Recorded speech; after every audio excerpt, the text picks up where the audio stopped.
كلمتين وبعد كده براحتك. اول ما عملنا جروب كان هدفنا ان الكل يعتمد على روحه. الحمد لله. تمام. النهارده احنا بنعمل حاجه كده اختبار او تجربه بسيطه تثبت ان الكل يقدر يعتمد على روحه في تصنيع الليكويد. النهارده هيقدم لنا المحاضره في تصنيع الليكويد اتنين مبتدئين ما عملوش ليكويد قبل كده. تمام؟ بيهم نقدر نثبت ان اي حد في الدنيا يقدر يصنع الليكويد بتاعه بنفسه. وما هواش صعب وما هواش مشاكل، بمنتهى السهوله. ده اللي انا هواه. فكرة حلوة.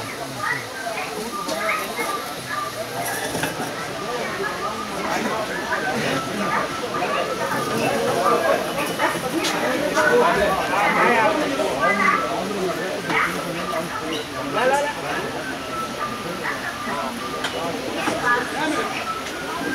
دي كيت انا جمعتها. تمام؟ الكيت دي معاها تعليمات اهي. انا مش هتدخل، انتوا اتعاملوا معاها.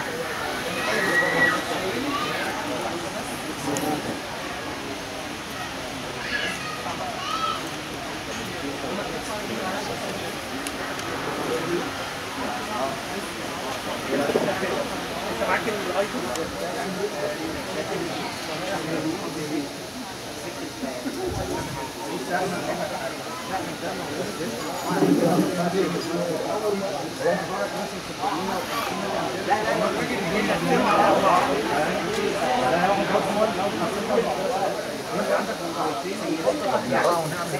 اقعد تشتغل عليه.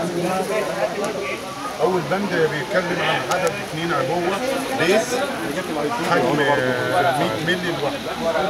الورقة دي مقدمة. فما خليها مش احنا هنتكلم عن الكونتنت المحتوى.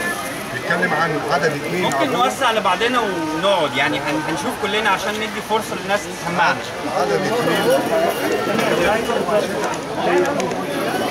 عدد 2 عبوة بيس حجم 100 مللي. واحدة بس.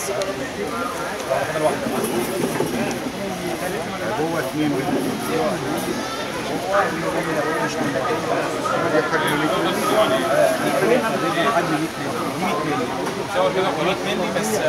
هي واحدة عدد عبوة فرصة. عدد عبوة هو عدد عبوتين ملي بيس. يبقى دول العبوتين الاثنين بيس 100 مللي. هنجيب عبوة فاضية 100 مللي برضه. وعدد 5 حرك بس الترابيزه ورا كده عشان الكل يسمع.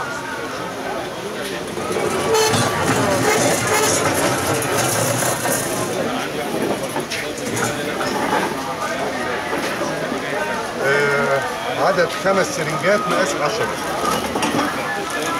1 2 3 4 5. عدد 11 سرنجة مقاس 1 مللي. 11 سرنجة. يبقى كانوا 5 مقاس 10 و11 مقاس 1 مللي.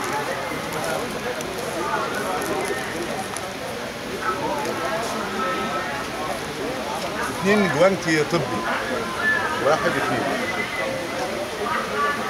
البند ده معلش مش موجود دلوقتي. طيب خلاص يبقى كده عندنا 2 بيس، واحدة عبوة فاضية، 5 10 5 سرنجات 10 و10 و11 سرنجة مقاس مللي. دي كده أول إيه نقطة. بعد كده عدد 10 أنبول ريبر مقاس 1 مللي. 10 أنبول هم دول. 1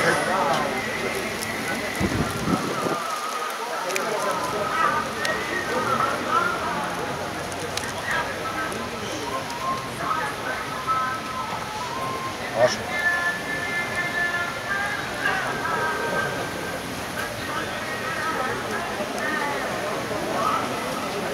عدد 1 أنبول إيثيلي ملتور. واخد 10 متوفر دلوقتي في المجموعه. طيب. عدد 20 عبوة حجم 10 مللي بقطارة. 20 عبوة كل كيس فيه 10.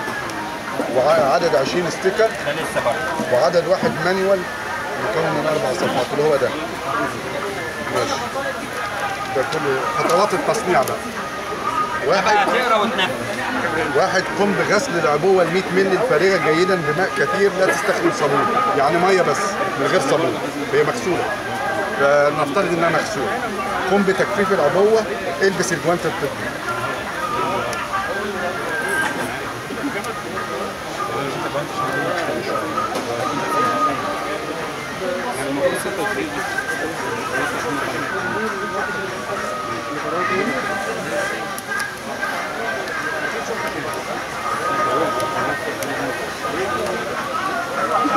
اشتغلت بقى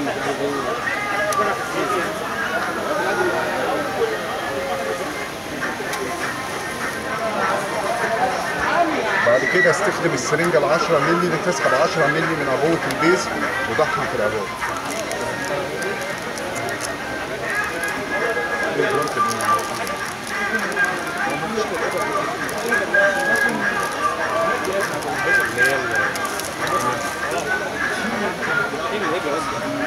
السرنجه ال 10 مللي هنسحب 10 مللي من البيز.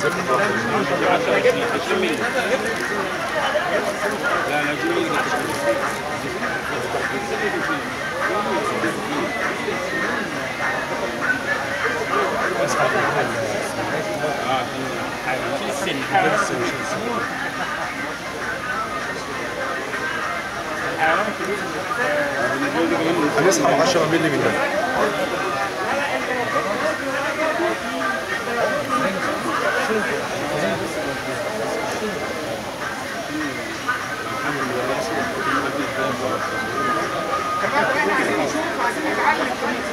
ما تيجي طبعا عشان تعلم.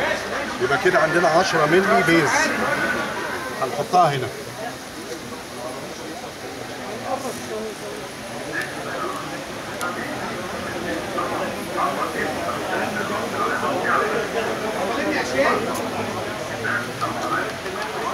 هناخد سرنجة 1 مللي نحطها هنا. هنسحب 3 مللي من أنبولة فريد. 3 من 10 يعني ناخد 3 مللي.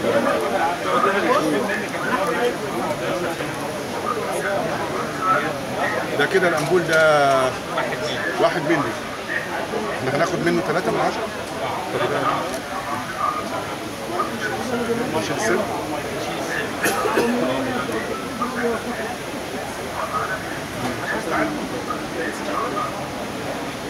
ناخد كام؟ 3 من 10.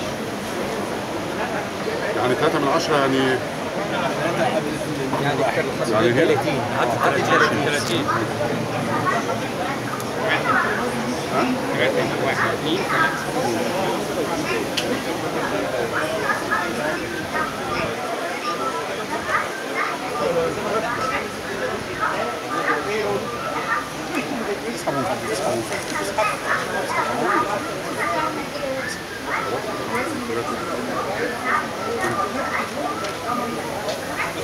كده مش فارقه كتير لو كانت فارقه عليها او كانت اكتر سن مش هتفرق حاجه.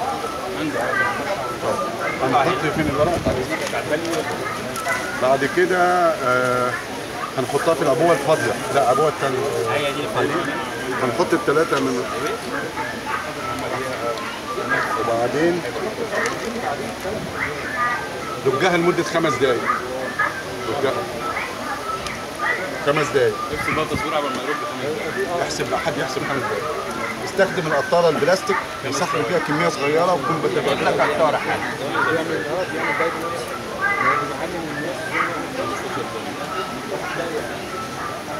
هو باشمهندس علاء بعد كده ممكن يعمل مونتاج 30 ثانيه. 5 دقايق بجد؟ انت مستني تشوف توصل لفين في 5 دقايق. حاجه بتشربها رياضي عشان حاجه بتشربها فلازم جري الوقت. طيب جري الوقت. لازم تتعب فيها ما دام بتشربها. دقيقه. صح اعمل عندك جري صح جري عندك يمين وشمال فاصل لغايه اما الحاجه اللي في الفرن هنا شويه هنا شويه. عايزين تانك القطنه بتاعت الدقيق. يعني بعد كده هندوق من عندك احسن حاجه.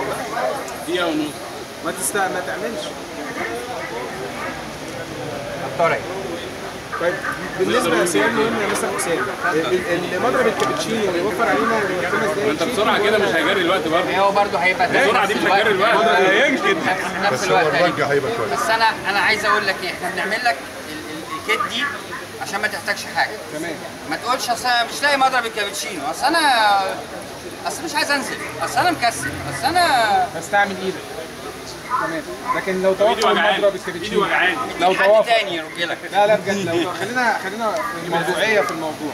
لو توفر مضرب الكابتشينو هيبقى بيتر طبعا، وياخد نفس الوقت. ولو جبت جهاز احنا يعمل لك الكت دي احنا بنقول ان احنا ممكن نقدمها للمبتدئ ما يحتاجش مشاكل، ما يبقاش عنده مشاكل. الكت يقدر ياخدها كلها حته واحده، يقعد في البيت يعمل 10 اصناف. تمام. يعمل 20 صنف. تمام. يعجبه اللي يعجبه ويتذوق منه لحد ما يوصل للريسبي بتاعته. اسئله كانت بتجيلي انا خايف اجيب 10 مللي فليفر ويطلع مش عاجبني. مظبوط. اسئله كانت بتجيلي اصل انا مش هعرف احسب النيكوتين كام. مظبوط. اسئله كانت بتجيلي طب البيز اعمله كده ولا اعمله كده؟ طب احنا عشان نسهل الكلام ده كله للناس ليه ما نعملش برودكت زي كده واوريدي هو جاهز موجود. وبسعر ارخص كتير اي حاجه. تمام. ويبقى الدايت كله مع كل الناس. طب ده متوفر الكت دي متوفره مع مين؟ اقرب وقت هقول لك ابلغك في اقرب وقت عشان الناس كمان. انا بعمل اسال عشان الناس تعرف. الكت زي ما انت شايف لسه مبدئيه. يعني ايه مبدئيه؟ بنفكر ايه اللي ناقصها لما بنتست، يعني في مرحله اختبار بنتست مع الناس. تمام. لسه اول مره تنتج. تمام. لو هم نجحوا يبقى التست نجح. الكت كمان. لو ناقصهم حاجه يبقى الكت ناقصها حاجه. يبقى دي في مرحله البيتا، يعني ده بيتا فيرجن. بيتا فيرجن.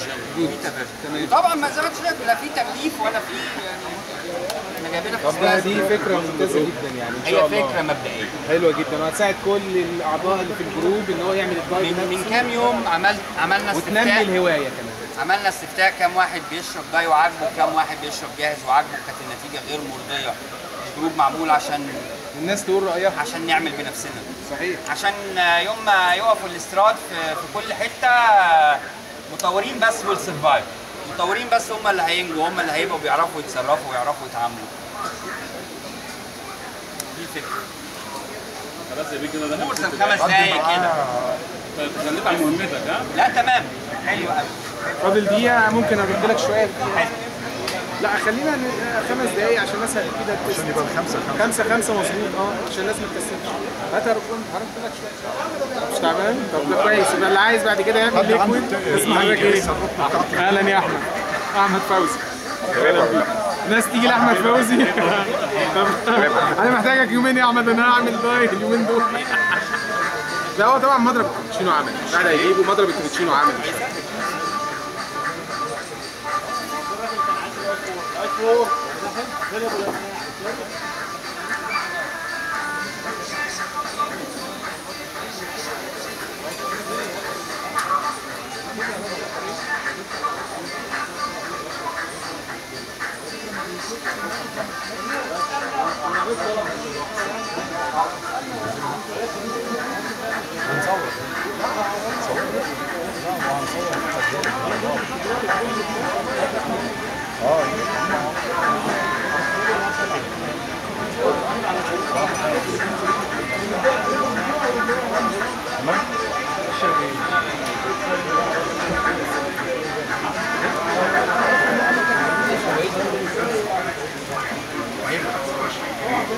هي كده بتشتغل.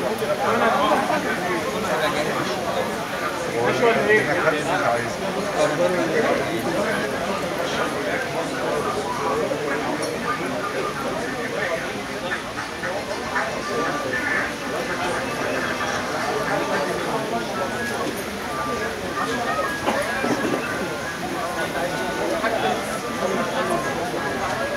خلاص كده؟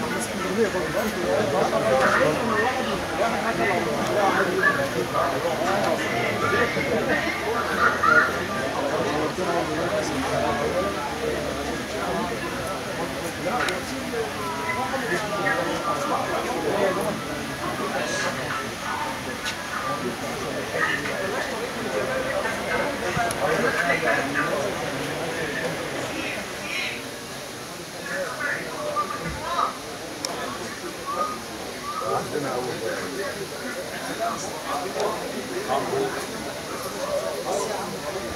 عمال ايديا وحاجه انت لسه اكبر.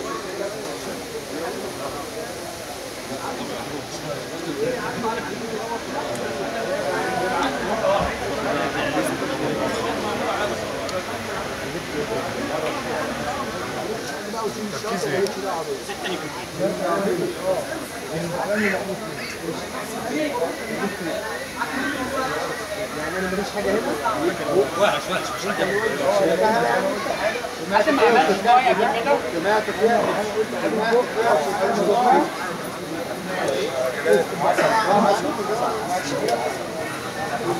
حد ده عايز هو ده هو جاي لنا تستات تقرا الكتالوج ده؟ لو احنا كده عملنا خلاص يقرا من هنا.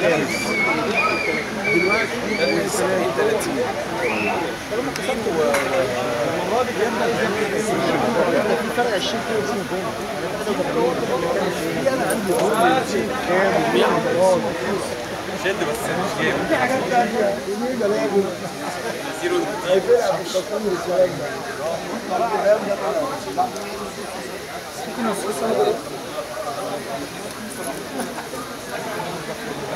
حابينهم بقى في ازازه.